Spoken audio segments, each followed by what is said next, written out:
पुण्यातील पिंपरी चिंचवड येथील दुचाकी शोरूममधील रोकड चोरीतील फरार चोरट्याचा मिरज शहर पोलिसांनी मिरजेत टाकळी रोडवरून मुसक्या आवळल्या। मिरज शहर पोलिसांच्या गुन्हे प्रकटीकरण शाखेनं मोठी कारवाई केली आहे। आकाश गौतम कांबळे वय 22 राहणार शिंदेवाडी तालुका मिरज असे अटक केलेल्या व्यक्तीचे नाव आहे।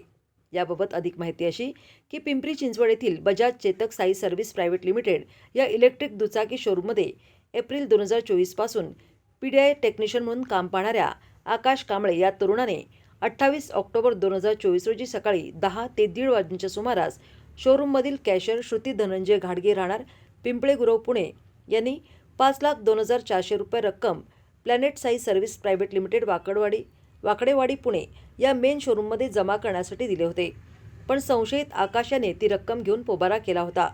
याबाबत कॅशियर श्रुती घाडगे यांनी निगडी पोलिसात याबाबतची फिर्याद 29 ऑक्टोबर 2024 रोजी दिली होती। तर तेव्हापासून आकाश कांबळे हा फरार होता। सदरचा फरार संशयित आकाश कांबळे हा मिरजेतील टाकळी रोडवर आल्याची माहिती मिरज शहर पोलिसांच्या गुन्हे प्रकटीकरण शाखेला गोपनीय बातमीदारांमार्फत मिळाली। मिळालेल्या माहितीनुसार पोलिसांनी आकाश कांबळे याला ताब्यात घेतले।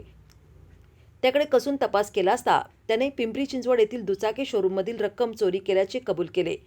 निगडी पोलिसांना याबाबतची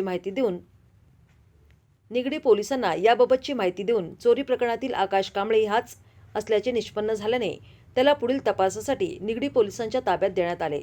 सदरची कारवाई उपअधीक्षक प्रणिल गिल्डा आणि पोलीस निरीक्षक किरण रासकर यांच्या मार्गदर्शनाखाली गुन्हे प्रकटीकरण शाखेचे सहाय्यक पोलीस निरीक्षक अण्णासाहेब गादेकर, हेड कॉन्स्टेबल संतराम खाडे, पृथ्वी कांबळे, राजेश गवळी, निलेश कदम, स्वप्नील नायकोडे यांनी केली आहे।